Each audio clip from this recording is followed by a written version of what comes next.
Il n'est pas... Bonjour tout le monde. Bonjour. Bonjour et bienvenue donc à ce nouveau rendez-vous PEPS et vous. Est-ce que tout le monde voit l'écran? Oui. Avec juste le PowerPoint? Oui, c'est parfait. Donc, nous sommes ravis de vous retrouver pour ce 6e rendez-vous PEPS et vous. Donc, comme d'habitude, l'objectif de ces séances assez informelles, c'est avoir un retour de pairs ou d'observateurs pour les personnes qui viennent partager leur expérience, de découvrir des expériences pour ceux qui se sont inscrits pour écouter et d'échanger, de questionner, d'élaborer autour du partenariat en santé pour tout le monde. Donc pour cette séance, les personnes ressources, organisatrices, co-animatrices de Savoir Patient, ce sera Claire, Karine et moi-même. Donc, en 2 mots, moi, Fabienne Ragingir, je suis une des cofondatrices de Savoir Patient et je suis à Toulouse. Claire, je te laisse continuer.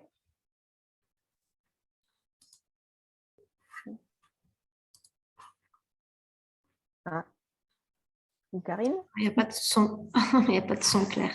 Pardon, je remets mon son. Donc Claire, à Toulouse aussi, membre de Savoir Patient et engagée comme patiente partenaire plutôt en cancérologie, dans la formation ou dans des groupes de travail.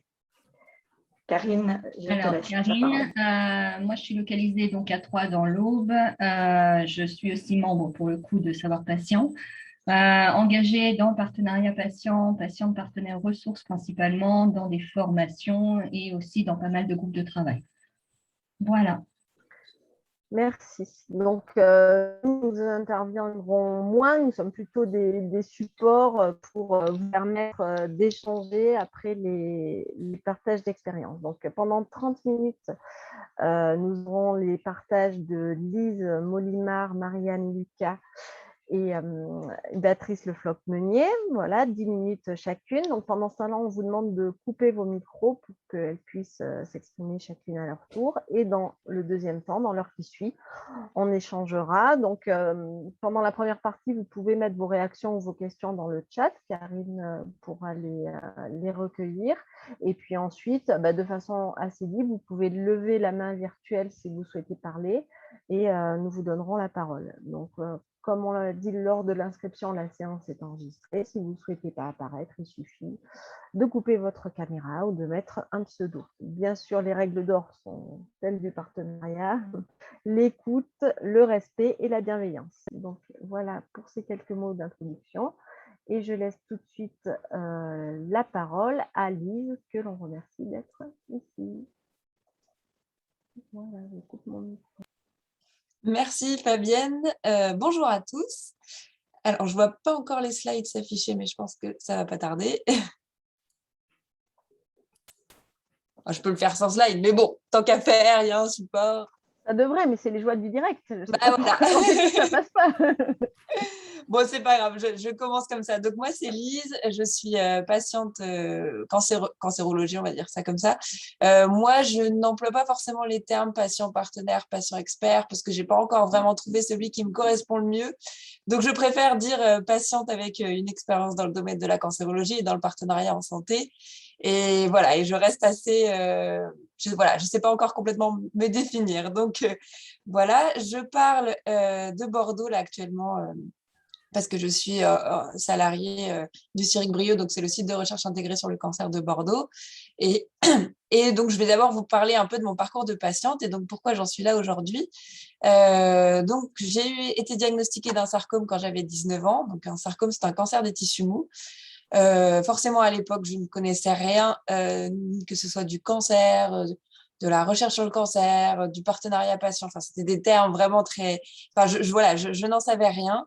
Tout ce que je savais, c'était que j'étais malade et que cette expérience, finalement, elle a été tellement énorme pour moi parce que j'ai été malade pendant 2 ans. Après, j'ai rechuté, que j'avais besoin d'en faire quelque chose parce que je m'étais... rendu compte que j'ai développé pendant cette période de vie des choses, des savoirs. J'ai réussi à apprendre beaucoup de choses sur moi et sur les autres, et j'ai eu envie de m'investir rapidement dans les associations.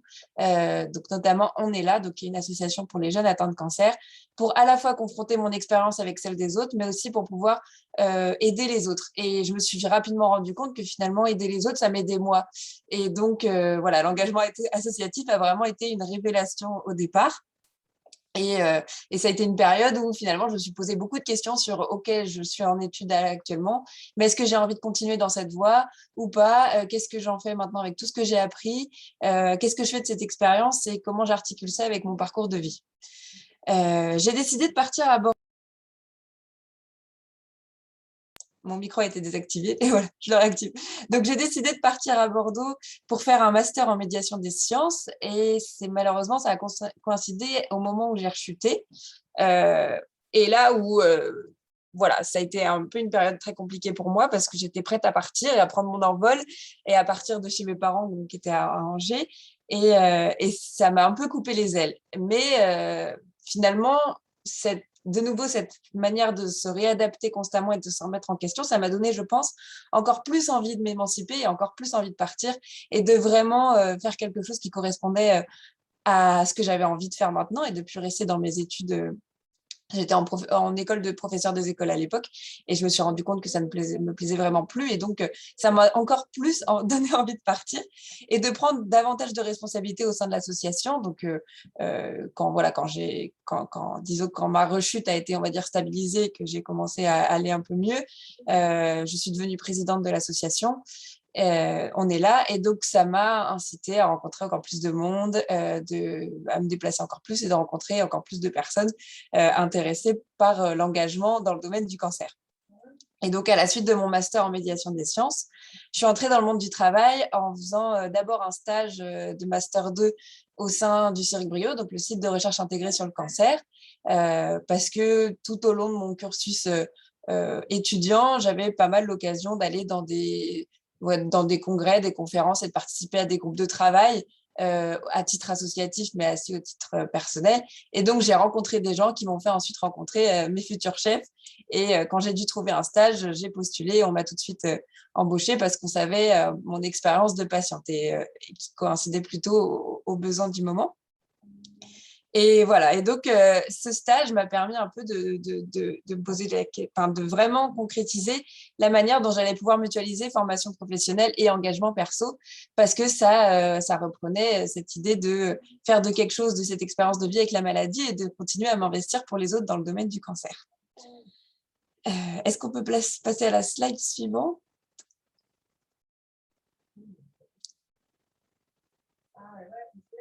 Merci beaucoup.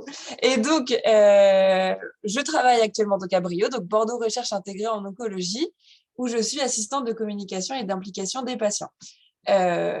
En quoi ça consiste finalement? Ça consiste principalement à aider à la diffusion de tous les travaux de nos chercheurs dans le domaine du cancer, mais aussi à savoir comment est-ce qu'on pourrait impliquer davantage les patients dans le domaine de la recherche, et donc particulièrement nous à Bordeaux dans nos programmes de recherche, mais pas que, parce que c'est pas parce qu'on développe 3 programmes de recherche très spécifiques dans 3 domaines particuliers qu'on n'a pas envie de s'intéresser à la question générale du patient dans la recherche. Et donc, qu'est-ce qu'on peut mettre en place pour les impliquer davantage? Et donc, on réfléchit à la fois à quel dispositif on peut mettre en place, mais surtout comment on les fait et avec quels objectifs et avec quelle latitude d'action, parce que on ne va pas mettre les mêmes patients au même endroit et avec les mêmes objectifs, parce que la recherche, nous, d'autant plus qu'on est dans le domaine de la recherche fondamentale, c'est très compliqué de dire tout de suite on va faire de la collaboration avec des patients dans le domaine de la recherche fondamentale, sachant que les chercheurs, pour eux, déjà voir un patient, c'est déjà beaucoup, parce qu'ils n'ont pas forcément l'habitude de voir les patients pour lesquels ils vont développer leurs molécules. Donc, c'est vraiment c'est assez intéressant de voir jusqu'où on peut pousser l'implication des patients dans le domaine de la recherche, et est-ce que c'est nécessaire et bénéfique à chaque étape, parce que finalement on se rend compte que parfois si le patient s'y retrouve pas non plus ou se sent vraiment pas assez à l'aise dans les groupes de travail dans lesquels on l'implique, ça peut être assez négatif, assez délétère, et on peut perdre l'engagement du patient comme ça. Donc, c'est assez intéressant à voir. Et en parallèle, je continue mes engagements perso, à la fois dans le domaine associatif, mais pas que. Et j'ai notamment participé au groupe de travail de la Haute Autorité de Santé pour élaborer la recommandation favoriser l'engagement des usagers dans le système de santé qui est paru en septembre 2020. Et c'est là où j'ai vraiment découvert la notion de partenariat patient et des personnes géniales qui étaient vraiment très investies et impliquées dans ce domaine. Et ça m'a ouvert tout un autre champ que je connaissais pas encore, parce que moi, je viens du milieu associatif, et donc je connaissais pas du tout tout ce que le partenariat en patient pouvait receler et tout ce qu'il avait comme richesse. Et voilà, et ça a été vraiment une histoire de rencontre. Et je pense que je voulais parler de cette reco parce que la reco, elle est ce qu'elle est. Elle est sortie en septembre 2020 avec plein de, on va dire, voilà, c'est du texte, hein, ça reste du texte, ça reste de la théorie. Mais je trouve que ce qui a été le plus intéressant, c'était finalement élaborer cette reco en elle-même parce qu'on a mélangé, on était 9 usagers et 9 professionnels. Donc moi, j'étais à titre d'usagère. Et ce qui était super intéressant, c'est de voir comment est-ce qu'on allait nous-mêmes arriver à travailler ensemble et à être engagés pour écrire cette recommandation de la HAS. Et donc, je trouve que c'est cette mise en abîme de favoriser l'engagement des usagers par l'écriture de cette recommandation qui était finalement le plus intéressant. Plutôt que la finalité et l'obtention de cette recommandation, c'était comment est-ce qu'on l'a mis en place tous ensemble. Et donc, ça a été beaucoup de rencontres. Voilà, et donc j'en viens maintenant aux facteurs de réussite pour moi pour faire du partenariat patient. D'abord les freins, travailler avec des gens qui n'ont pas envie. C'est sûr, on aurait envie de travailler avec tout le monde parce que il faut réussir à pousser tous les professionnels, donc tous les chercheurs et tous les professionnels de santé dans le partenariat patient, c'est l'objectif. Mais clairement, on se rend compte qu'il y a des gens qui sont plus ou moins prêts à le faire et qui n'ont pas forcément très envie là maintenant de le faire. Et je pense que ça, il faut l'accepter en fait, de ne pas travailler avec tout le monde au départ parce qu'on est dans quelque chose qui est tellement innovant et tellement précieux que si jamais on s'escrime à vouloir travailler avec des gens qui n'ont pas forcément envie de le faire, ça peut nous décourager et on peut perdre l'engagement de tout le monde. Et donc, je pense qu'il faut commencer à être, voilà, à faire petit, enfin, à être raisonnable, petit avec les gens qu'on a envie pour prouver que ça fonctionne, prendre confiance pour ensuite pouvoir les s'aimer un peu plus. Ensuite, je vois comme deuxième frein la mauvaise définition du rôle des patients au sein d'un projet, parce que nous, on l'a expérimenté. Hein.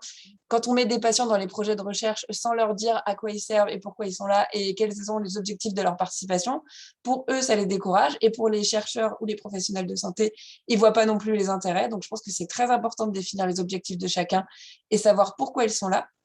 Et puis enfin, le manque de temps, ça, on l'entend tout le temps. J'ai pas le temps, je suis débordée parce que c'est sûr, on dit toujours tout seul on va vite, ensemble on va loin, mais c'est totalement vrai. C'est sûr que quand on fait les choses chacun de son côté, ça va beaucoup plus vite, mais je pense que c'est beaucoup moins intéressant. Mais pour faire les choses ensemble, il faut prendre le temps. Et donc, le manque de temps, c'est un peu, voilà, pour moi, c'est un vrai frein. Et donc, à ces freins-là, je vois comme levier la présence d'une tierce personne dédié au partenariat patient. Donc nous, par exemple, moi, mon rôle, finalement, c'est un peu de cette personne à l'interface entre les chercheurs, les professionnels de santé et les patients. Donc, de favoriser la mise en place de projets collaboratifs voilà, par l'organisation des réunions, par l'établissement des comptes rendus, quels sont les rendez-vous. Enfin, au moins, ça dégage du temps pour les professionnels. Et pour les patients, c'est beaucoup plus facile d'interagir avec quelqu'un qui a justement ce temps à prendre. Les leviers aussi, c'est les rencontres, parce que je pense que vraiment, c'est les rencontres qui nous nourrissent. Il faut arrêter d'essayer de réinventer la roue à chaque fois. Je pense qu'il faut vraiment s'inspirer de ce qui marche, pas forcément que dans le domaine du cancer, mais ailleurs, pour pouvoir être meilleur et pour pouvoir avancer, encore une fois, ensemble. Et puis enfin, je dirais que c'est une posture de partenariat patient, parce que le partenariat, il se vit. C'est pas que de la théorie. Enfin, pour moi, le partenariat dépasse vraiment la théorie, et c'est pas parce qu'on connaît l'échelle d'Arnstein ou les textes des auteurs sur le partenariat patient qu'on fait du partenariat patient. C'est pas parce qu'on les cite qu'on en fait. Et donc, vraiment, je pense que c'est une posture de partenariat qui s'adopte et voilà, pour vraiment favoriser et mettre les personnes en bonnes conditions pour réaliser du partenariat, parce qu'encore une fois, le partenariat, pour moi, n'est pas une finalité, mais c'est vraiment un moyen d'arriver à monter des projets ensemble. C'est plutôt, voilà, a way of life, si on pourrait dire. Voilà, merci à tous.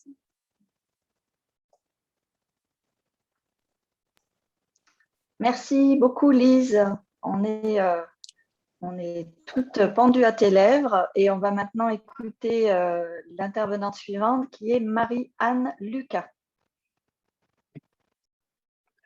Bonjour, je vais mettre un chrono parce que presque 10 minutes, je ne sais pas le contenir.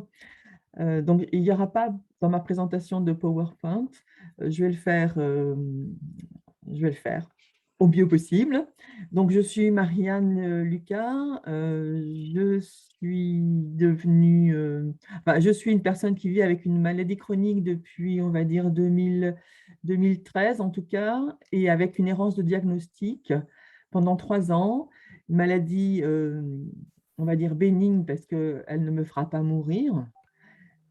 Et puis, voilà, qui m'empêche en tout cas enfin voilà, il y a des mots qui sont ceux-là, c'est être empêché de, c'est le mot maladie chronique, le mot aussi errance de diagnostic, rupture de lien social. En fait, ça m'a fait devenir qui je suis aujourd'hui. Et grâce à la maladie, j'ai évolué, j'ai appris et la maladie m'a obligée à réfléchir et à me centrer, à développer un égoïsme et à tenir compte de moi. C'est ce qui va synthétiser un petit peu qui je suis. Donc, avec tout ça, je suis devenue patiente partenaire. J'ai fait tout ce qui était possible pour mieux connaître ma maladie. En fait, je suis devenue très, très rapidement acteur de ma maladie. Et il n'était pas question que ça s'aggrave parce que je voyais bien que parce que ça crée une cécité fonctionnelle, hein. C'est une maladie neurologique rare qui s'appelle, d'un drôle de mot, le blépharospasme. Et ça vient créer des crispations, des mouvements involontaires. En fait, chez moi, c'est sur les muscles orbiculaires et oromandibulaires. Donc, ça m'oblige à fermer les yeux, mais c'est surtout que ça empêche de réouvrir les yeux. Ça, voilà, pour faire court, et ça génère des grimaces, ça provoque des réactions difficiles face à la lumière, ça empêche de lire, de regarder des écrans, donc de marcher, de regarder un horizon, voilà, pour détailler. Donc, je pourrais répondre à toutes vos questions, et ça fait partie des dystonies. Ça, c'est pour un peu décrire la pathologie avec laquelle j'ai appris à vivre et qui me fait pas dire que je suis malade, en fait, hein. Ça, c'est toutes les sémantiques de mots. C'est vrai qu'on utilise beaucoup, qui ont des sens différents pour chacun de nous. Euh, euh, qu'est-ce que, pour moi, s'engager dans le partenariat en santé, c'était parce que ça faisait du sens pour moi, que la connexion à l'humain, c'était très important. Je pense que ça déroulait aussi dans mon parcours professionnel aussi. Je suis à l'âge de la retraite, donc j'ai quand même, moi, eu la chance de dérouler toute ma vie professionnelle, familiale et autres. J'ai des enfants. Je viens d'écouter Lise qui m'a aussi créé beaucoup d'émotions parce que ça résonne aussi pour moi. Il y a beaucoup de choses quand elle parle de sarcome, quand elle parle d'Angers, tout ça, c'est aussi ma région. Tout de suite, je suis en Vendée, donc j'ai de la chance de profiter et j'habite normalement en région parisienne aussi. Et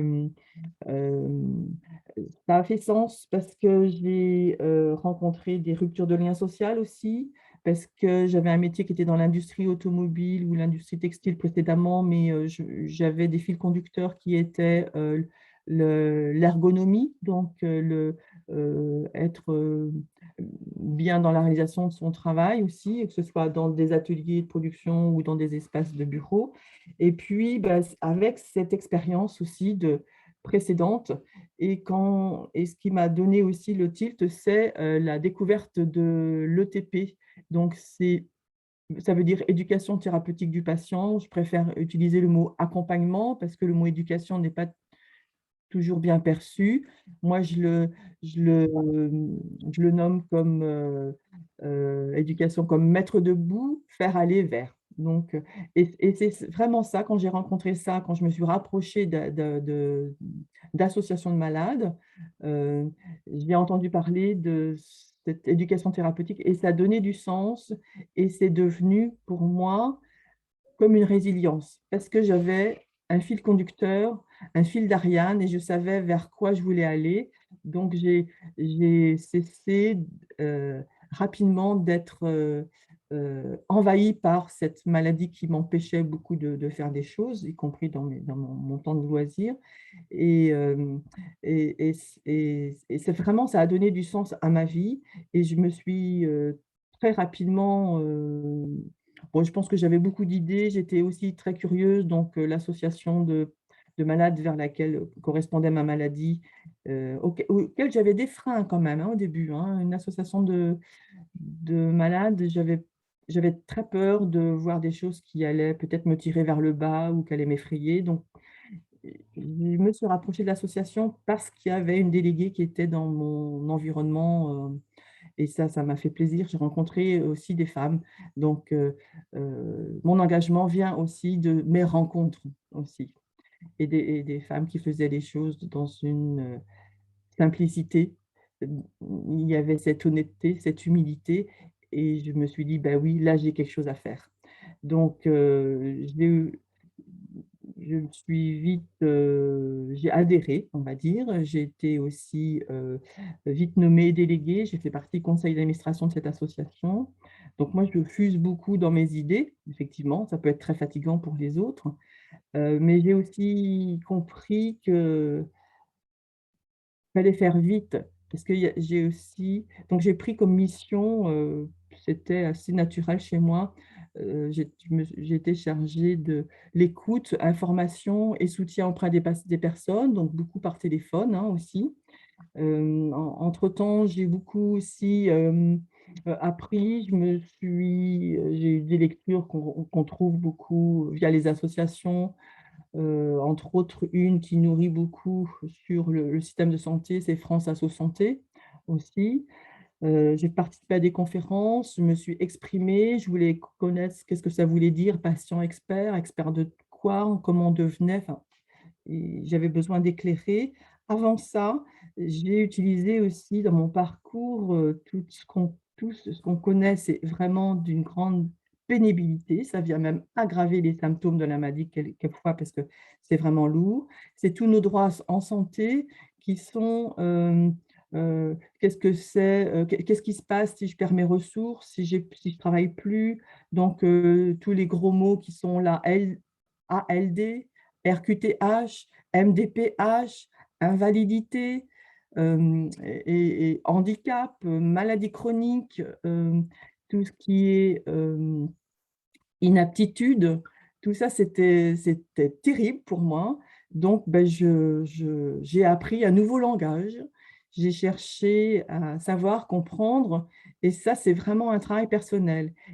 Et à l'issue de ça, euh, j'ai compris que, en France, les droits, enfin, le soutien en santé existait. Il est complexe, mais il nous soutient aussi en partie, hein, en tout cas pour certaines ressources. Il est quelquefois inaccessible, et ben, faut y aller. Je pense que j'avais la capacité à le faire, donc je ne voulais pas rater ça. Et après avoir obtenu aussi ces accès, ces droits en santé, autour de moi, d'autres patients me disaient: «Ah oui, mais tu as de la chance, comment ça? Tu as eu ça en 2 semaines, en 1 mois, en 6 mois, alors qu'on attend, nous, depuis 2 ans». Et ben, c'était assez incompréhensible. Je pense que j'ai eu de la chance aussi de poser clairement des questions, d'avoir un médecin qui était à l'écoute aussi, qui m'a encouragée. Et puis c'était, dans mes rencontres avec les médecins, c'était des échanges. En fait, c'était là aussi mon rôle de patient partenaire. Je voyais bien que le médecin, il m'écoutait parce qu'il apprenait de ce que je savais, moi, de cette maladie rare. Donc, il fallait que j'en fasse quelque chose. Effectivement, c'est via cette association de malades où j'ai pu ensuite soutenir, répondre et faire évoluer les dossiers très, très, très rapidement auprès des personnes. Donc ça me plaisait. Alors, ce n'est pas pour dire que mon ego était flatté, mais en fait, euh, eh ben, ce que j'avais appris, ma connaissance, j'ai compris que j'avais goût à le partager très rapidement. J'ai aussi Je me suis aussi engagée auprès d'associations donc pour faire connaître cette maladie chronique. J'ai aussi j'ai fait des spots vidéo pour une association qui s'appelle Ewen Life, qui parle de qui essaye de parler de toutes les maladies rares à travers le témoignage de patients, qui est visible sur YouTube. Et puis, donc, je sais qu'à travers ce spot que j'ai fait en parlant de moi-même, ma vie avec cette pathologie, ça a aidé d'autres patients qui ont compris, ça a levé aussi, ça a permis une facilité aussi. Donc, j'ai fait aussi un livre audio qui n'existait pas pour cette maladie rare et c'était juste incompatible parce qu'on est empêché de lire, donc un livre, il fallait qu'il passe en livre audio. Marianne, Mon temps est excuse-moi passé. de t'interrompre. Voilà, on en est déjà aux 10 minutes. Alors, est-ce que Eh tu bien, je veux juste… continuerai tout à l'heure avec les questions. Voilà, on va avoir l'occasion de rééchanger ensuite. Et donc, on passe la main tout de suite à Béatrice. Voilà. Merci Béatrice et merci Marianne. Bonjour tout le monde. Merci de me donner ce temps de parole. Alors, mon parcours en tant que professionnelle, donc je suis infirmière de métier. J'ai après changé au fil de mon expérience, mais j'ai travaillé 10 ans en cancérologie, où là, j'ai vraiment appris le cœur de mon métier et dans ce qui était l'accompagnement des patients, des familles, avec une proximité importante puisque c'était un secteur d'accompagnement de fin de vie. Donc, on prenait en soin les patients sur de longues périodes, à la fois le patient et les proches. Donc, c'était très formateur. Donc, pour moi, j'ai toujours eu l'impression de travailler en partenariat avec les patients et les familles.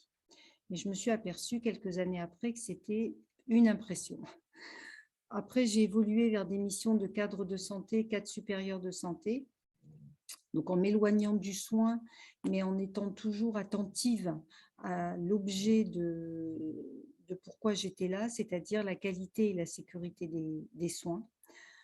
Depuis janvier 2020, je suis chargée de mission qualité-gestion des risques à la structure régionale d'appui à la qualité des soins et la sécurité des patients en Occitanie. Donc, juste pour dire ce que c'est des structures qui ont été mises en place suite au décret de 2016 qui a demandé aux agences régionales de santé de mettre en place ces structures pour accompagner les établissements de santé à déclarer les événements indésirables graves et nous avons comme mission d'accompagner ces établissements dans une culture positive de l'erreur pour essayer d'utiliser l'erreur comme facteur humain et comme levier d'amélioration des pratiques professionnelles. Et également, nous avons comme mission d'accompagner les établissements de santé, médico-sociaux, mais aussi de la ville, dans tout ce qui est démarche qualité et sécurité des soins. Dans mon parcours, j'ai pu faire quelques formations, mais la formation en lien avec notre sujet a été cette formation en santé publique, parce que j'étais infirmière à l'époque, et j'ai découvert tout ce qui était la promotion à l'éducation à la santé et tout ce qui remettait la personne comme acteur et responsable de sa santé. Et ça m'avait à l'époque assez interrogée en tant que soignante, où on était assez dans l'injonction, en ayant le savoir pour les patients, alors que là, on positionnait la personne différemment, comme étant acteur et responsable, en se disant, si elle ne voulait pas, elle ne voulait pas. Voilà. Et donc ça m'avait fait énormément réfléchir sur la prise en soin et cette liberté que l'on laisse à la personne soignée. Après, bien sûr, comme tout le monde, j'ai un parcours de vie avec des enfants qui ont eu on a eu un grave accident de voiture qui fait que mes enfants ont été hospitalisés sur une longue période. Donc, j'ai vécu à l'hôpital des enfants pendant 2 mois auprès d'eux. Donc, j'ai pu passer de l'autre côté. Et là aussi, ça a été très apprenant en positif et en axe d'amélioration. quand je suis retournée dans mon activité professionnelle, je voyais les choses un peu différemment. Et maintenant, en vieillissant, j'accompagne mes parents et des proches vieillissants. Donc, en tant qu'aidant, on voit aussi les difficultés et tout ce qu'il y aurait à faire. Et la place que l'on a quand on est là. Oui, je veux bien l'autre diapo.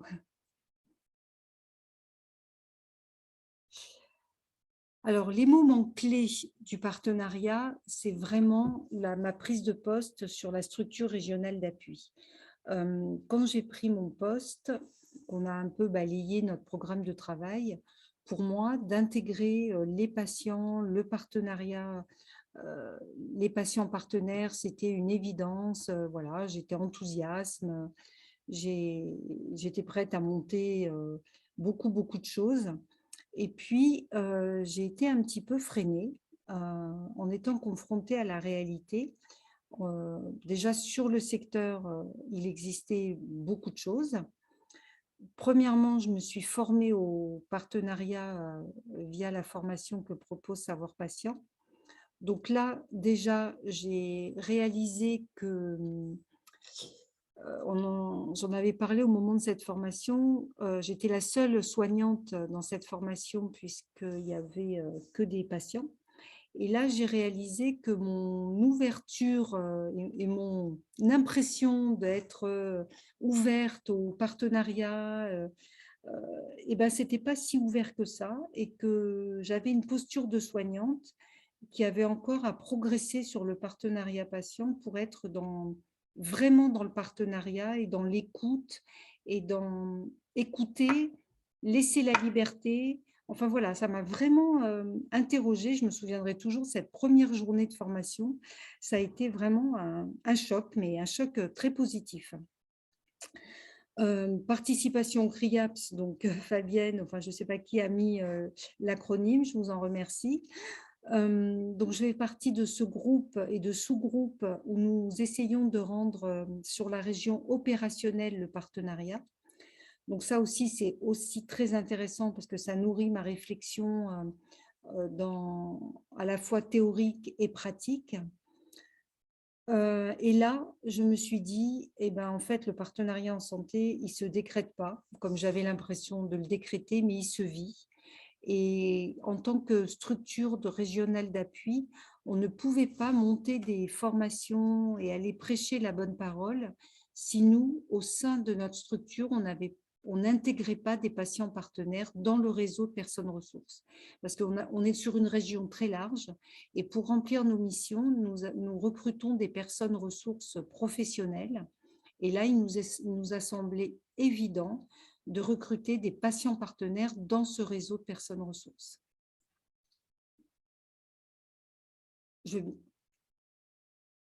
Voilà, donc aujourd'hui, on a donc créé nous avons donc 4 patients partenaires, personnes ressources. Nous avons co-construit 3 formations avec eux. Donc, on a monté 2 groupes de travail initiaux sur monter une formation patient-traceur et une formation CREX qui est comité de retour d'expérience. C'est un comité où on analyse tous les événements indésirables pour en trouver des actions d'amélioration, comprendre ce qui s'est passé et trouver des actions d'amélioration pour que les pratiques professionnelles et les prises en soins soient améliorées. Et le patient traceur, c'est une méthode portée par la Haute Autorité de Santé qui donne la parole au patient sur son séjour et les dires du patient sont après croisés avec les dires des soignants lors d'une réunion d'équipe. Et une 3e formation sur l'engagement patient, mais ça j'en parlerai après. Ce qui est surtout important, c'est ces 2 formations patient-traceur et CREX. Nous avons monté 2 groupes de travail avec des professionnels de santé issus du secteur de la ville, du médico-social et du sanitaire, et des patients partenaires pour co-construire ces formations. Et alors là, ça a été très riche parce que il y a eu un partage d'expériences et de visions. Déjà, nous, professionnels de santé, on a été obligés de décortiquer tous ces termes et de clarifier nos propos. et les patients ont pu apporter leur vision et leur vision et leur expérience au sein de cette formation. Et donc, dans la formation, parce qu'on décline ces formations en disant, en suggérant et en proposant d'inscrire dans ces méthodes des patients. Donc, on fait un petit module sur le partenariat en santé qui est très court, mais qui a été surtout créé par les patients partenaires. Et lors des formations, maintenant, nous co-animons ces formations avec un patient partenaire. Et en fait, on est monté en compétences les uns les autres, puisque quand je n'ai pas de patient partenaire, je fais la partie patient partenaire. Et le patient partenaire qui est avec moi fait aussi des parties de soins et décortique la méthode et explique la méthode. Et si on ne se présentait pas, j'ose espérer que peut-être il y a des moments où on ne sait pas qui est le patient et on ne sait pas qui est le soignant. En tout cas, ça serait intéressant de faire un sondage à la fin. Mais bon, comme on se présente au début, on ne peut pas le savoir. Et on monte tous nos groupes de travail sur tous les sujets en lien avec le thème de la qualité et de la gestion des risques. On les monte avec un patient partenaire. Là, je suis en train de travailler avec une personne sur comment recueillir l'expérience et le vécu patient dans l'attendu de la certification des établissements de santé pour essayer d'être au plus près et de ne pas être que dans de la satisfaction, mais être dans du recueil vraiment de l'expérience patient. Alors, les freins. Maintenant que ces formations sont proposées aux professionnels et qu'elles commencent à vivre, les freins, on s'aperçoit qu'il y a une méconnaissance du sujet par les professionnels et encore quand même des craintes liées à cette méconnaissance. On entendait hier en formation peur du jugement, peur que les patients jugent les décisions thérapeutiques. Donc, on sent qu'il y a encore beaucoup de réflexion à avoir et d'accompagnement pour arriver à rassurer tout le monde. Et après, ce qui ressort, alors une fois qu'il y a beaucoup d'échanges intéressants et les freins, les craintes, on arrive à les lever et au bout d'un moment, on nous dit oui, c'est bien gentil tout ça, mais quel est le bon patient partenaire? Où le trouver, votre pépite et votre… Donc voilà, donc on sent qu'il y a quand même encore de la lisibilité à donner aux professionnels de santé pour intégrer des patients. Alors, quand je dis patient partenaire, je mets tout, le patient expert, l'éducation thérapeutique, les CREX, les patients traceurs, en fonction de ce dont on a besoin, où trouver cette personne. Donc, on donne quelques pistes, nous, en région. Et les leviers, je pense qu'il faut beaucoup d'ouverture et d'écoute. Et il faut surtout le vivre, parce que quand on le vit, ça démystifie beaucoup de choses, ça rassure. Donc, il faut le rendre visible, il faut le rendre accessible et possible par de petites expériences. Donc, rassurer, mettre en confiance et des formations plus. Ce qu'on essaye de mettre en œuvre, on le propose à chaque fois, mais ce n'est pas encore systématique, mais je le martèle à chaque formation. Ce qui serait le top, c'est qu'on arrive à avoir dans nos formations là, des binômes professionnels et patients qui viennent se former à toutes ces méthodes, à la qualité, à la gestion des risques, voilà, qui permettraient de réfléchir ensemble comment construire ce partenariat. Voilà, je vous remercie. Merci énormément, Béatrice. Pour ma part, j'ai beaucoup apprécié tes diapos et en tout cas, ça me redonne beaucoup d'espoir sur ce qui se fait et ce qui est possible de faire.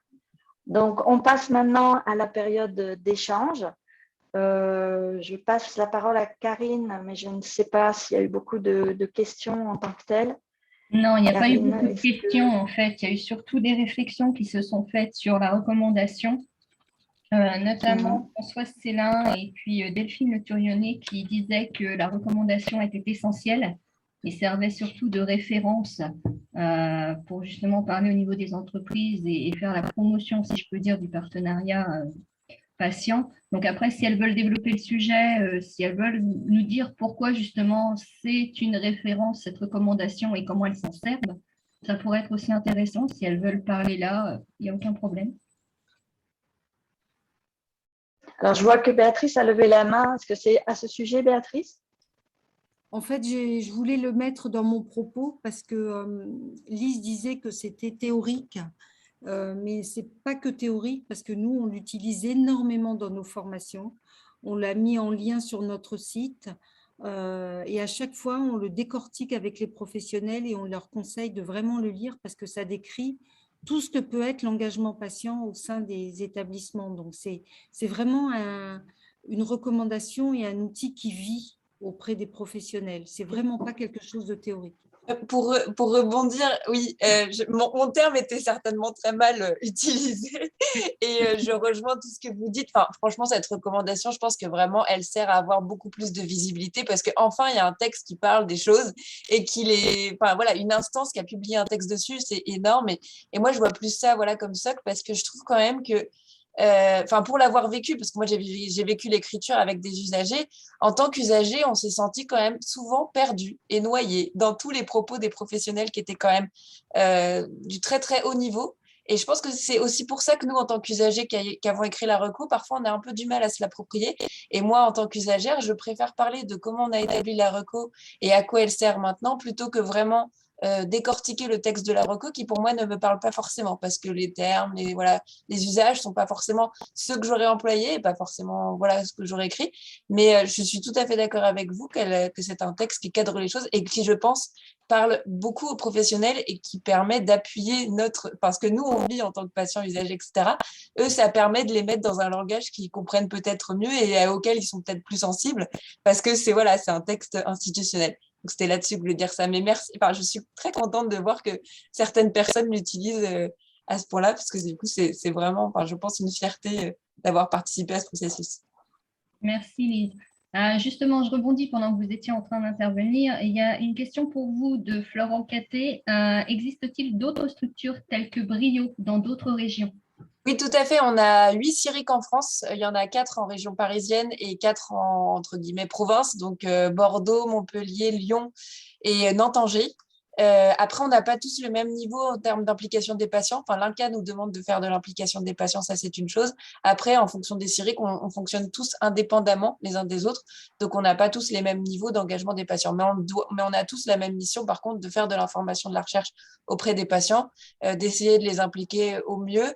Après, voilà, tout le monde ne fait pas la même chose, mais voilà, s'il y a une des villes dans lesquelles vous faites partie, n'hésitez pas à aller voir le site internet de ce CIRIC-là et éventuellement, pourquoi pas, de voir ce qu'ils font et voir s'ils font un peu de partenariat passé. Merci Lise. Autre chose, c'est une question par contre pour Béatrice maintenant. Les patients intégrés dans vos belles initiatives sont-ils rémunérés, salariés ou simplement bénévoles? Toujours une question de Florent Caté. Ils sont rémunérés au même titre que nos personnes ressources.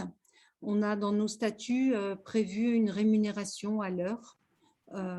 Donc, il y a c'est 50 € de l'heure, je crois. Et donc, en fonction des missions et du temps passé, les personnes nous font une facture et sont rémunérées.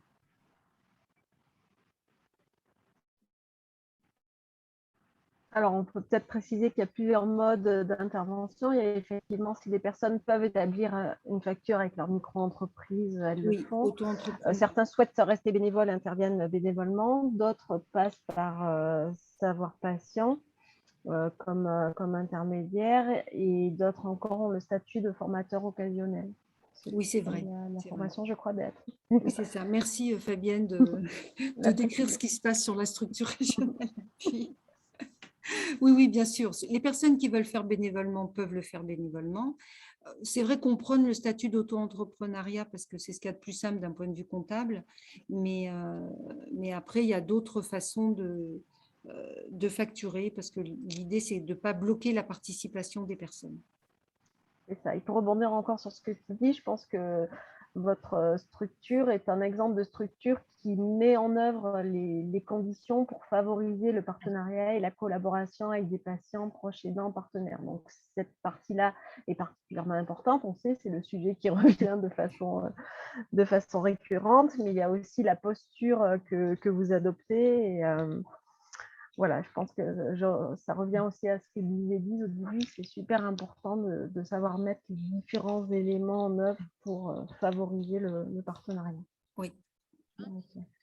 Marianne, si vous me permettez, je voulais aussi compléter mon intervention parce qu'en tant que partenaire, patient partenaire ou patient, enfin, je veux dire en tout cas personne qui vit avec maladie chronique, j'ai été sollicitée aussi par un IFSI qui est un institut de formation aux étudiants en soins Un infirmiers infirmier. et assistante et infirmier, et je cherche le mot, je devrais relire. Aide-soignante aussi. Aide-soignante, merci. Donc, j'ai été sollicitée et depuis 2 ans, je travaille parce que ça a été aussi reconnu, voilà, au-delà du bénévolat, au co-engineering avec les formateurs qui ont intégré la formation ETP. La première année, c'est aux étudiants de deuxième année en soins infirmiers. Et cette année, c'est donc ce programme ETP qui est enseigné, c'est 40 heures d'ETP qui est enseigné, éducation thérapeutique du patient, pardon, qui est enseigné à ces étudiants infirmiers en première, deuxième et troisième année et qui commence à s'intégrer aussi aux aides-soignants. Et puis, il y a un deuxième IFSI aussi qui vient de me contacter aussi. Donc, j'entends, ça fait vraiment, vraiment plaisir que cette innovation, c'est-à-dire intégrer des patients avec leur parcours expérientiel, viennent témoigner, viennent donner du sens, la sensibilité à des groupes d'étudiants de différents âges, hein, parce qu'il y en a qui sont sortis du bac, mais il y en a qui sont aides-soignants et qui reviennent dans leurs études infirmiers. Donc, ça vient illustrer aux étudiants, voilà, c'est qu'est-ce qui les interpelle aussi.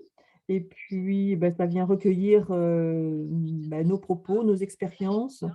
Et puis, voilà, on crée des liens avec eux, leur futur métier, leur accompagnement, leur écoute, et c'est très innovant. Et moi, ça donne beaucoup de sens dans ma vie. Et c'est ça, dans mes points forts, on va dire, dans les leviers, c'est ça, c'est la rencontre de ces personnes, c'est ma propre évolution personnelle. C'est aussi participer à l'évolution aussi des différentes postures dans les domaines de santé. Dans le sens très, très large. Et je n'ai pas eu l'occasion aussi, je le fais là, mais de parler de mes freins, c'est que j'ai l'impression que ça ne va pas assez vite, que pour moi, c'est une évidence. Mais bon, il faut continuer à être patient et puis en parler le plus souvent possible. Et c'est ce que vous faites. Alors, merci à tous, et ceux qui parlent et ceux qui écoutent. Ouais. Voilà ce que je voulais rajouter.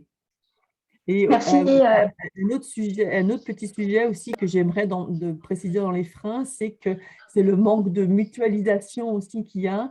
On est tous à développer des projets innovants, très forts, et on ne sait pas où se trouver, on ne sait pas comment faire ensemble, parce que oui, on ne sait pas où se trouver.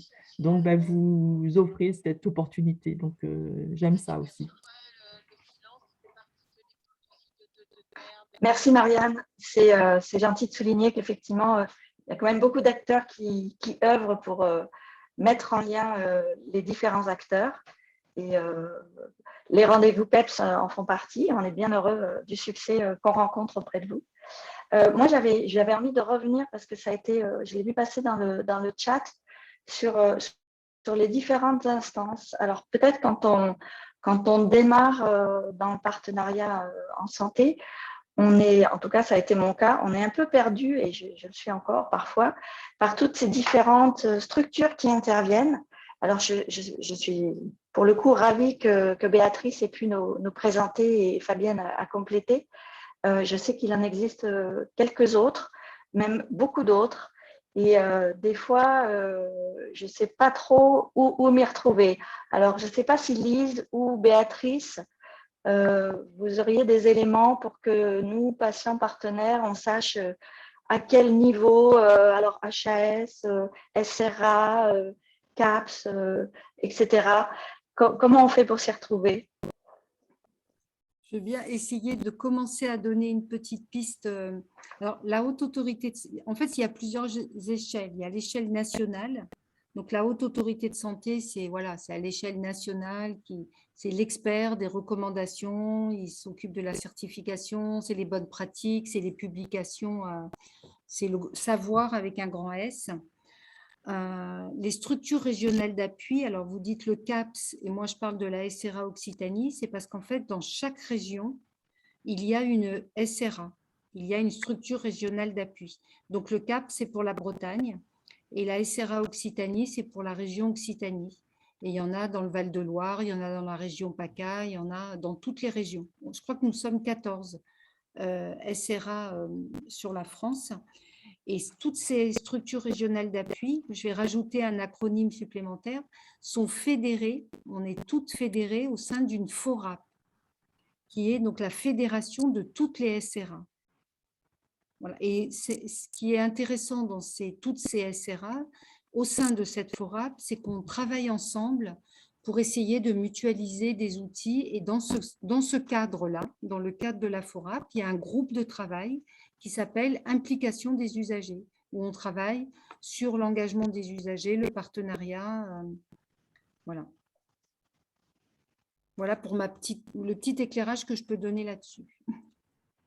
Oui, puis après, il y a aussi le niveau local aussi dans les établissements, où certains établissements vont mettre en œuvre des réflexions et des projets autour du partenariat en santé. C'est un monde en pleine évolution, en pleine effervescence.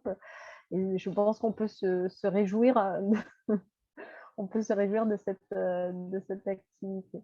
Donc, il y a des structures qui sont plutôt transversales, des structures plutôt spécialisées dans des domaines de formation, de soins, de qualité. Donc, le CRIAP dont on parlait tout à l'heure à l'ARS, ça regroupe tous les acteurs de santé de la région, que ce soit les structures de soins, les syndicats, les organismes de formation, les associations de patients, les patients partenaires. Voilà, chaque territoire peut prendre des initiatives et il y a des initiatives nationales comme la HAS qui, comme on l'a vu, promeut vraiment alors ce qu'ils appellent l'engagement des usagers, avec la participation des usagers au même titre que des professionnels comme experts dans leurs différents groupes ou comités, et l'élaboration de cette recommandation qui a bien fait avancer, qui continue à faire avancer le paysage. Mais à contrario… Est-ce qu'il existe… Vas-y, Béatrice. À contrario, je pense que les professionnels sont perdus aussi parce qu'on sent que autant dans les structures, il y a les représentants des usagers, dans le médico-social, il y a les commissions, il y a les conseils de vie, enfin, c'est structuré, mais quand on parle de partenariat, quand on sort du domaine du représentant des usagers, quand on commence à parler de patient partenaire, patient expert, un patient qu'on inviterait dans un comité de retour d'expérience, ils ne savent pas où aller en fait. Il y a vraiment ils ne savent pas quelle porte taper, il y a vraiment une méconnaissance et ça, c'est un vrai sujet.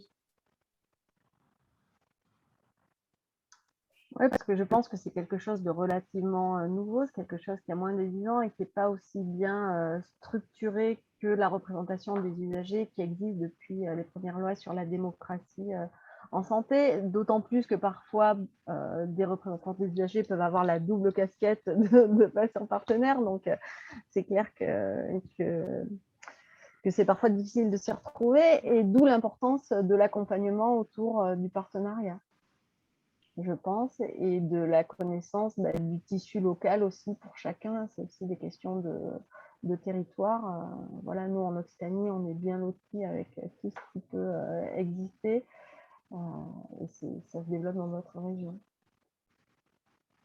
Charlotte me demande, vous pouvez nous en dire plus sur… Ah, le CRIAPS.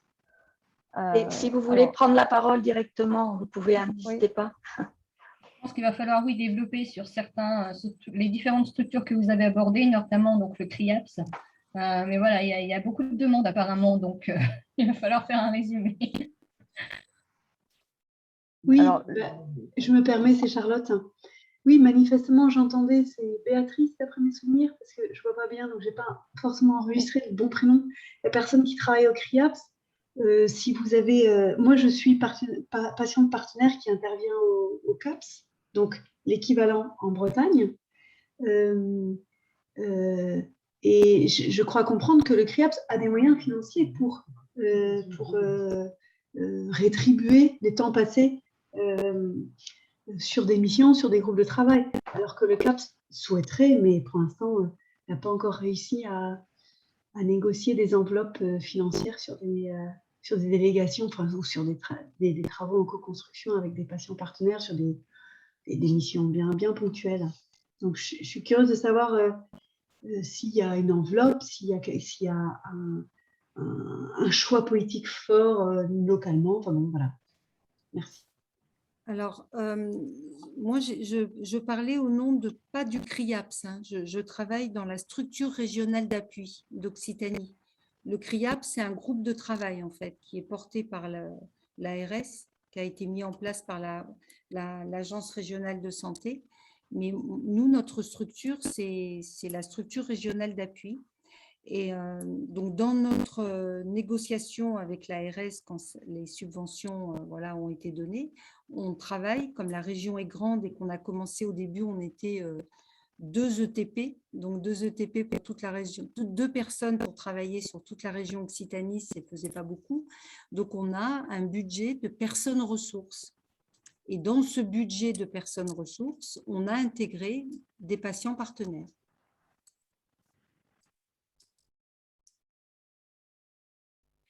Peut-être Fabienne, tu veux nous en dire plus par rapport à la question du CRIAPS. Alors, le CRIAPS, c'est suite à un axe stratégique du plan régional de santé de l'Agence régionale de santé Occitanie. Et le budget consacré à ce travail a été le financement d'une recherche-action sur le partenariat en santé porté par donc un doctorant à l'université de Lyon Jaurès qui a organisé donc ce CRIAPS qui regroupe des structures. Donc les structures, c'est sur leur budget à elles qu'elles participent à ces groupes de travail. Hein. Il n'y a pas de Elles n'ont pas de fonds dédiés, elles le font sur leur fonds à elles.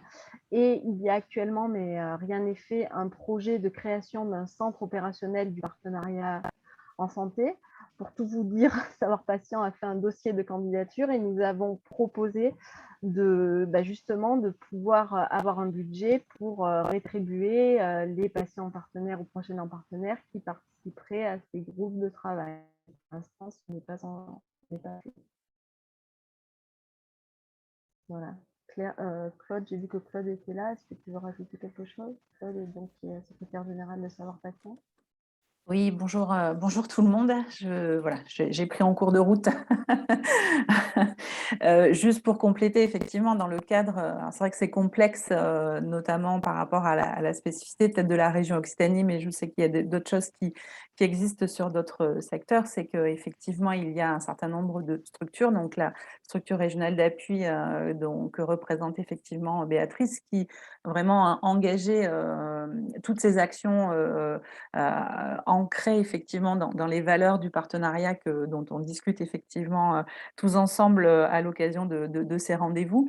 Donc c'est vraiment, c'est posé, mais il y a effectivement un certain nombre de groupes de travail ou de comités, le CRIAPS étant effectivement le comité régional d'impulsion et d'analyse du partenariat en santé, donc comme l'a posé Fabienne, qui est effectivement un comité qui a été décliné dans le cadre d'une priorité opérationnelle, donc du projet régional de santé. Quand même, effectivement, tous les acteurs et tous les membres qui constituent effectivement ce comité, donc ce CRIAPS, comme l'a bien posé Fabienne, ce sont les structures à un moment donné qui mettent à disposition ou qui permettent effectivement à des personnes de pouvoir contribuer, participer dans le cadre et co-construire dans le cadre effectivement de ce CRIAPS, et y compris effectivement les personnes profil patient partenaire qui le font elles aussi, soit adossées à une structure dont elles dépendent, une association ou ainsi de suite, ou qu'ils le font à titre volontaire, comme effectivement l'ensemble quasiment des membres du CRIAPS, encore aujourd'hui. Donc on verra si on arrive peut-être dans le futur à construire un pool notamment de personnes ressources, et notamment les patients partenaires on va dire, personnes ressources, profil patient partenaire, qui pourront à un moment donné, on va dire, interagir, contribuer, travailler, participer, et ainsi de suite, avec un cadre financier, peut-être effectivement sur le modèle dont a parlé effectivement Béatrice, au sein de la CA.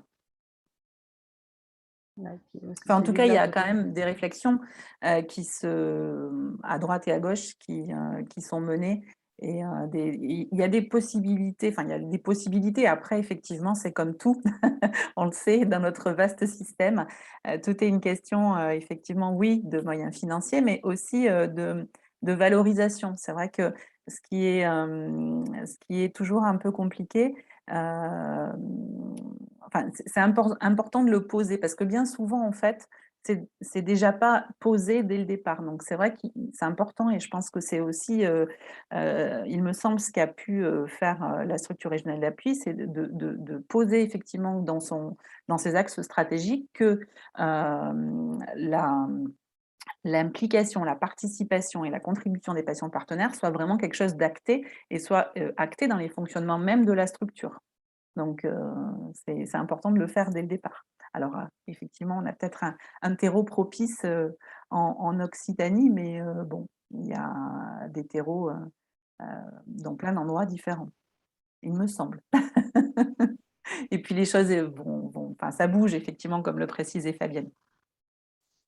Un autre point aussi qui fait bouger les lignes et dont a bien parlé Béatrice, moi je voulais revenir sur le volet formation, parce que, comme elle l'a souligné, c'est vraiment un moyen à la fois pour les patients partenaires de prendre un peu de légitimité et de s'assurer sur leur base, mais surtout aussi de permettre aux soignants d'ouvrir leur champ d'action, de se rassurer. Alors, on en profite, Savoir Patient propose en ce moment, pour la 3e fois, une formation assez courte, donc sur 3 jours. Vous la retrouverez, alors soit Karine, tu es en mesure de partager ça, ou Fabienne, ou Claude même, parce que je trouve que c'est un moyen assez facile, puisque ça n'engage que 3 journées, d'en savoir davantage, à la fois sur son propre rôle quand on est patient partenaire, qu'est-ce qu'on peut faire avec ça, et aussi surtout aux professionnels, et idéalement, comme disait Béatrice, aux binômes, c'est-à-dire aux gens qui sont déjà en lien avec des patients ou avec des soignants et qui veulent renforcer leur action pour le collectif. Alors, j'en profite parce qu'on arrive à notre dernière demi-heure ensemble pour dire aux personnes qui sont présentes que maintenant, on peut peut-être faire ça de façon plus directe. Donc, simplement, peut-être lever la main si vous souhaitez intervenir ou participer ou faire des remarques, et puis prendre la parole directement sans qu'on soit là à vous coacher. Donc, vas-y, Lisa. Merci. Moi, je voulais rebondir sur la formation parce que, en fait, j'ai jamais fait de formation patient partenaire, patient expert. Enfin, je viens pas du tout du DU et tout. Donc, je voulais déjà dire que la formation, même si c'est un plus, pour moi, ce n'est pas une condition sine qua non pour faire du partenariat patient. J'ai un exemple très concret. Il y a l'Agence régionale de santé de Nouvelle-Aquitaine qui a lancé un appel aux patients partenaires dans les structures de soins en cancérologie. Donc, il y a 8 patients partenaires qui sont recrutés là, à partir de maintenant, pour accompagner pendant 3 ans les patients atteints de cancer dans différents centres.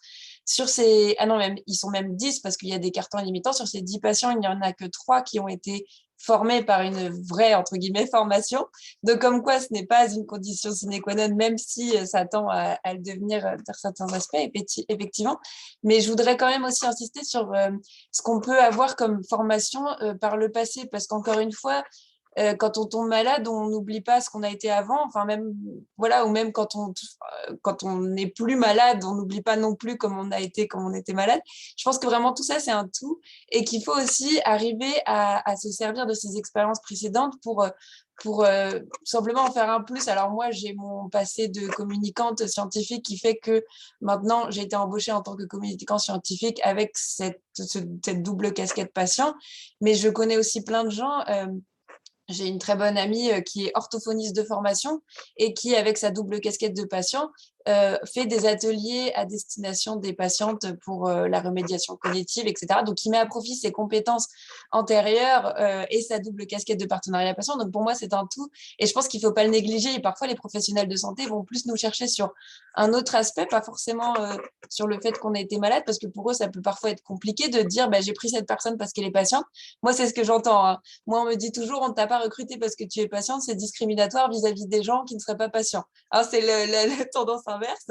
Donc, il faut des fois arriver à jouer sur ces autres facettes et ces autres compétences et en ajoutant cette touche en plus de regard patient qui nous apporte beaucoup plus de compétences au-delà de juste l'expérience de vie avec la maladie. C'est une période où on s'est beaucoup introspecté, on a beaucoup fait de travail sur nous-mêmes, où ça nous a fait un vrai déclic dans la vie. Et moi, je dis toujours que notre maladie, c'est notre plus grande faiblesse pour tout ce que ça représente et tous les problèmes que ça nous occasionne. Mais c'est aussi et surtout notre plus grande force parce que c'est elle qui nous a fait un peu nous mettre face aux difficultés et qui nous a fait contourner ces difficultés. Donc voilà, c'était mon avis sur la formation qui, oui, c'est bien, mais pour moi, ce n'est pas la condition sine qua non pour faire du partenariat patient. Merci Lise, tout à fait. Delphine, à vous.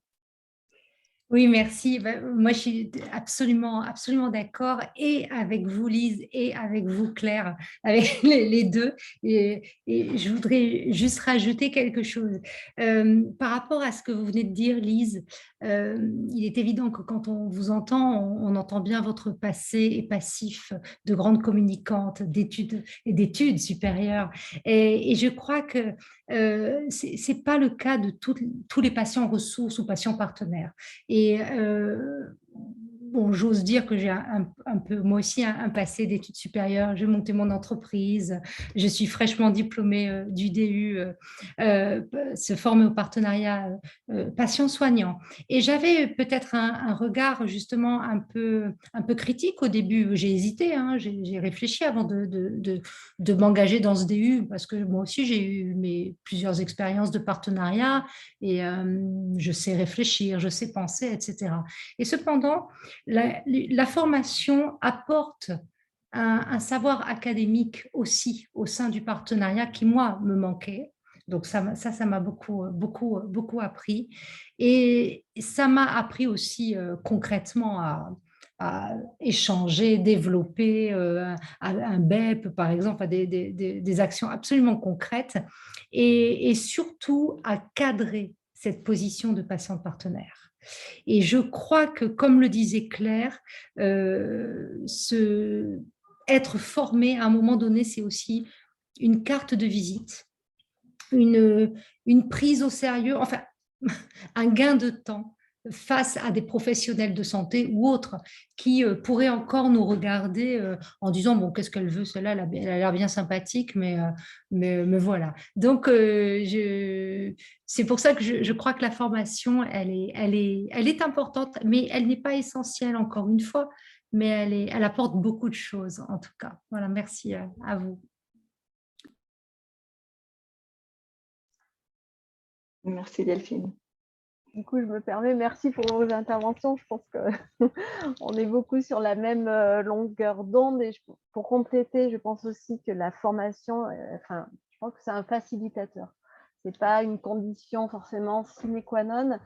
Et pour moi, la plus grande force des formations du partenariat, en tout cas celles que nous essayons de proposer ou celles auxquelles nous contribuons, c'est de permettre de former ensemble des professionnels de santé et des patients. Comme a dit Béatrice tout à l'heure, ça lui a fait un choc positif. Et moi aussi, j'ai fait un DU d'ETP et c'est pareil, ce que j'ai trouvé le plus riche, c'était d'apprendre avec des professionnels de santé et d'être en position de collaboration dans cet espace un peu privilégié où il n'y a pas d'impact fort sur d'autres personnes. Et voilà, on peut vraiment l'avoir comme facilitateur. On aura toujours des débats. Est-ce que la formation formate, est-ce que ça ne crée pas des inégalités? Oui, peut-être. En tout cas, on peut l'avoir aussi comme juste une opportunité, un facilitateur. Oui, je complète avec ce qui est dit dans le chat. Hein. Laura dit les formations sont des catalyseurs de rencontres et d'échanges. On en parlait tout à l'heure, c'est tellement important de pouvoir se retrouver, échanger en direct quand on peut, hein, parce qu'il y a encore, ça revient, des formations en présentiel où on est là en lien et on peut se connecter en direct sur du vécu. Et aussi, je veux souligner ce que disait Jean-Baptiste. Là, à 100% d'accord, effectivement, la formation, c'est aussi un moyen d'aller en profondeur sur ce qu'on a vécu et de prendre ainsi beaucoup plus de recul. Chantal ou Charlotte, je ne sais plus, allez-y. Oui, pardon, c'est Charlotte. Sinon, j'écris pas mon prénom, sinon mon visage est caché. Désolée. Bon, alors, il faudrait que j'écrive que Charlotte. Juste pour dire que je fais partie de l'équipe pédagogique qui est en train de créer le DIU breton, construire le partenariat professionnel usager. Et ben, on a justement pointé le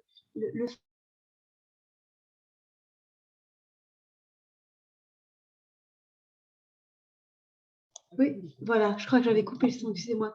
Les candidats pourraient venir en binôme, parce que tout à l'heure, une des intervenantes, je suis désolée, je n'ai pas du tout enregistré le prénom, ont évoqué cette idée de formation qui soit en binôme patient-professionnel.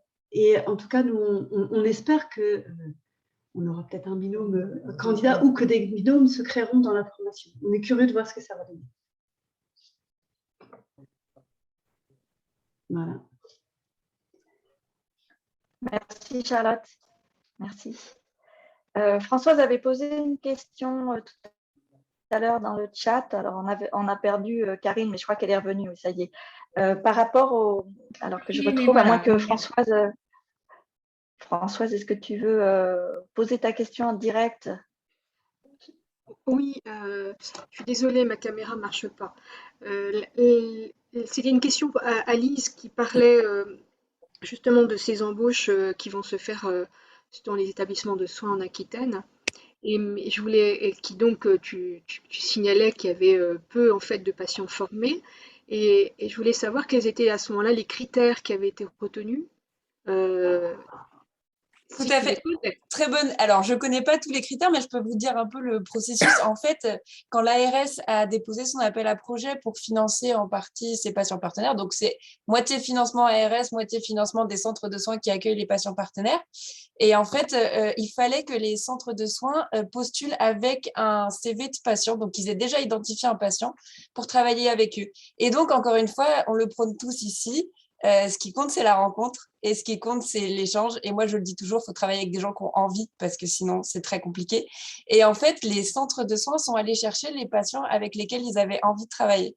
Alors certes, c'est peut-être pas un recrutement optimal. Ils n'ont certainement pas recruté les personnes les plus indiquées pour faire ce genre de choses, peut-être. Mais en tout cas, ils ont pris des gens avec lesquels ils étaient en confiance et avec lesquels ils savaient qu'ils allaient pouvoir travailler. Et je pense que c'est hyper important dans un projet pilote comme celui-ci d'instaurer, d'avoir cette relation de confiance qui est déjà instaurée parce que c'est déjà énorme pour les équipes de soins qui vont voir arriver un patient dont ils ne connaissent rien, qui en plus sera peut-être payé au même salaire que, voire plus. Enfin, je le dis parce que je suis en connaissance de cause de tout ça. Et donc, je pense que si en plus on leur avait imposé quelqu'un qui a été recruté avec des critères qui ne leur parlent pas du tout, parce que nous, on a nos critères en tant que, voilà, on les connaît en tant que patient partenaire, les formations, enfin voilà, on pourrait tous décider d'une, entre guillemets, une fiche de poste patient, parce qu'on y connaît bien, mais les équipes de soins qui sont actuellement dans les centres de soins n'ont rien, enfin ne connaissent rien du tout au partenariat patient et ne sont pas du tout forcément conscients de ces critères-là. Et donc je pense que peut-être qu'ils auraient peut-être mal vu l'arrivée de quelqu'un qui aurait été recruté exclusivement sur ces critères très arbitraires et auxquels ils auraient été complètement, on nous a imposé cette personne en fait, parce que c'était celle qui remplissait le plus les cases.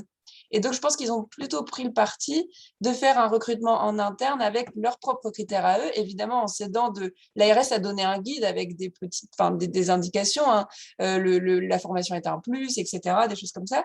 Mais c'est les équipes de soins qui ont elles-mêmes fait leur recrutement de la personne avec laquelle ils voulaient travailler en prenant en compte ce qu'elles connaissaient de ces gens-là parce qu'elles les voient au quotidien. Il ne faut pas oublier que c'est des gens qui viennent, pour la plupart, ils sont patients partenaires dans le centre de soins où ils ont été soignés ou bien ils sont en contact avec les soignants. Voilà. Et donc, voilà ce que je sais un peu du recrutement de ces patients. Je ne sais pas tout, mais c'est ce que j'en décèle. Juste dernière question, c'est que pour quel emploi? c'est pour être patient, partenaire, accompagnateur d'autres patients.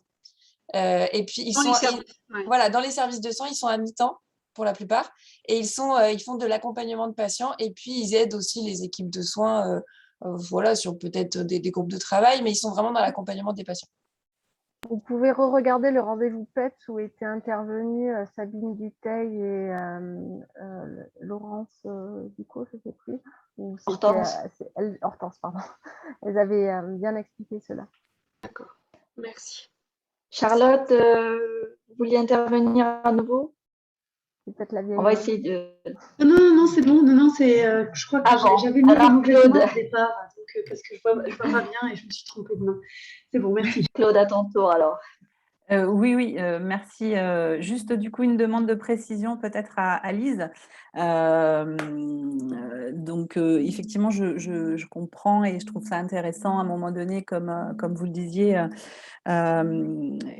qu'il faut laisser aussi un peu de latitude du coup à l'ensemble des acteurs et notamment aux équipes de pouvoir, quand on s'engage effectivement dans quelque chose qui est aussi innovant que ça, de pouvoir être dans la confiance et ainsi de suite. Et du coup, je me posais la question si dans le cadre effectivement du projet, il était prévu peut-être aussi un accompagnement ou en tout cas un tutorat ou un mentorat du coup des patients partenaires et pas que des patients partenaires d'ailleurs, à mon sens, je pense, de l'ensemble des acteurs qui sont impliqués sur les projets pour à un moment donné peut-être penser des temps formatifs parce que ça peut être nécessaire aussi.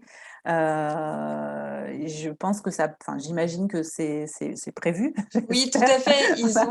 Ils ont démarré l'ARS, heureusement. Enfin, l'ARS a co-construit cet appel à projet avec notamment Sabine Dutheil, que vous connaissez tous, je pense, et qui était déjà patiente partenaire en établissement de soins. Donc, c'est elle qui a participé à la rédaction de cet appel à projet. Et l'ARS a prévu des temps de formation. Donc, ils ont démarré leur contrat, on va dire, par 2 jours de formation sur justement ce que c'était que le partenariat patient. Ils ont eu une intervention de l'équipe de Catherine Tourette-Turgis de la Sorbonne. Enfin, voilà, ils ont essayé de mettre en place justement une formation, mais plutôt une formation en continu. Et ce que je trouve plutôt une démarche assez intéressante de se dire, parce que souvent on dit qu'on cherche le mouton à 5 pattes, mais c'est très compliqué à trouver. Alors contentons-nous du mouton à 4 pattes et aidons-le à développer sa 5e patte. Et donc je trouve ça plutôt intéressant de se dire, bon ben voilà, on prend les gens comme ça et c'est nous qui allons les former. Et puis comme ça, ils peuvent se nourrir, parce que ça va être une formation au continu. Alors je sais pas combien de temps ça va durer, mais ils vont avoir des temps de rencontre comme ça et puis ils vont avoir des temps d'échange, ce que je trouve très intéressant. En fait, les 10 patients partenaires recrutés vont pouvoir avoir des temps d'échange entre eux sur ce qu'ils ont rencontré comme situation qui leur a plus ou moins posé problème ou avec l'équipe de soins. Et ils vont avoir des formations ponctuelles dans l'année, ce qui est super parce qu'il va y avoir une vraie formation avec une vraie emprise de terrain, alors que parfois, des fois, la formation peut être décorrélée de ce qui se passe sur le terrain. Là, pour le coup, c'est vraiment imbriqué dans leur quotidien. Donc, c'est ce que je trouve plutôt intéressant. Laura, vas-y. Oui, je voulais rajouter à Lise. Pour information, On t'entend pas beaucoup, Laura. vous m'entendez pas bien? On t'entend très, très, très loin. Je suis là? Ça va? Vous m'entendez? Oui, c'est mieux là. Je reste collée. Parle fort. Pour information, la Sorbonne en fait a lancé une masterclass qui a commencé il y a 15 jours pour apprendre à animer des groupes d'analyse de pratique pour des patients experts. Et j'ai la chance d'avoir pu la commencer. Et tu vois, Lise, c'est ce que tu racontes exactement. Et c'est absolument passionnant et super utile parce que, déjà de mon expérience, j'aurais rêvé déjà avoir un groupe comme ça pour pouvoir échanger de manière très précise sur différents points d'accompagnement de patients. C'était juste pour vous dire, et je pense que cette masterclass va se développer parce que je ne peux que vous la conseiller. C'était un festival. Merci Laura. L'importance effectivement j'aime pas le terme supervision, mais voilà, de ces moments de prise de recul et d'analyse, de mise en perspective, de réflexivité pour améliorer ces pratiques et pour peut-être aussi parfois souffler un petit peu. Par rapport, j'ai réfléchi à ce qui avait été dit tout à l'heure sur les formations et tout. Et c'est important aussi, je pense, qu'il y a dit Lise sur les patients partenaires sont aussi des personnes qui arrivent avec ce qu'elles ont et ce qu'elles savent et ce qu'elles ont fait. Donc, c'est intéressant aussi de réfléchir à une approche par compétence plutôt que par formation ou diplomation. Et encore une fois, les formations sont des facilitateurs, des moments qui peuvent permettre de développer des compétences, et on peut aussi avoir parfois déjà ces compétences et vouloir les faire valider. Et voilà, c'est une perspective qui est intéressante à adopter. Et la question des rencontres, je pense qu'on est juste vraiment dans l'humain, dans le partenariat. Et oui, c'est important d'arriver à travailler avec des gens avec qui on sent qu'on va parvenir à travailler sur de belles choses. Alors, notre rencontre touche à sa fin. On a l'habitude de faire un dernier petit tour de parole pour nos 3 intervenants, en leur proposant de nous donner peut-être un point qui a permis un impact majeur dans leur engagement. Alors, on peut y aller dans l'ordre d'apparition avec Lise, si tu veux juste souligner, reciter un de tes impacts préférés pour l'engagement dans le partenariat en santé. C'était compliqué d'en choisir qu'un. J'en donnerai un que j'ai peut-être pas trop dit. Je dirais qu'il faut oser. Et par là, j'entends que finalement, toute expérience est bonne à prendre. On dit toujours qu'on tire toujours du positif et du négatif dans toute expérience, et qu'il faut être... Ce qui est intéressant, c'est de savoir analyser. Et donc, parfois, en tant que patient, on a l'impression de se sentir instrumentalité, utilisé, d'être patient alibi. Mais finalement, il y a toujours un positif à ressortir de cette expérience-là. Et il faut s'intéresser à ça, en fait, à ce positif qu'on en ressort de toutes ces expériences pour justement pouvoir faire mieux derrière, ou comprendre pourquoi ça s'est passé comme ça. Et c'est pas grave, finalement, si on fait pas toujours de la collaboration avec les professionnels, c'est pas grave. Parfois, juste de l'information, de la participation, ça suffit, et ça nous apporte, nous aussi, quelque chose, comme les rencontres ou quoi que ce soit. Donc, voilà, faut oser, et il faut réussir à tirer le positif de chaque expérience. Marianne? Oui, merci. Moi, c'est la rencontre de personnes aussi, c'est cette évolution personnelle aussi que j'ai pu développer. Et je vis avec une maladie qui ne fait pas rencontrer essentiellement les soignants, qui ne met pas en rendez-vous à l'hôpital. Donc, les patients ne se voient pas, ne se parlent pas beaucoup. Donc, moi, c'est ce que j'ai à goût de faire aussi, c'est de créer ces rencontres aussi entre patients. Parce que nos rendez-vous à l'hôpital, en tout cas, je les connais, c'est quoi? C'est 10 minutes pour des injections, et puis c'est de passer à la caisse. Et puis derrière, il n'y a pas d'écoute, il n'y a pas d'astuce pour nos vies, et ça, c'est dommage. Donc, c'est une autre façon. Donc, ce que j'aime, c'est participer aussi à l'innovation de ces postures en santé, qu'ils soient patients, soignants, intervenants. Et ça donne du sens à ma vie, vraiment. Merci. Et Béatrice? Moi, l'impact, c'est de le vivre. Et ce que je préfère au-delà de tout, c'est quand je co-anime les formations avec un patient partenaire, pas parce que ça fait bien, c'est pas ça l'objet, c'est parce qu'il y a une vraie richesse dans ce qui est communiqué et véhiculé auprès des soignants. Et ça crée, pour le voir, quand on anime ces sujets avec ou sans, on n'a pas les mêmes échanges avec les professionnels, et on n'est pas sur les mêmes registres. Donc, c'est une vraie plus-value de le co-animer avec un patient partenaire.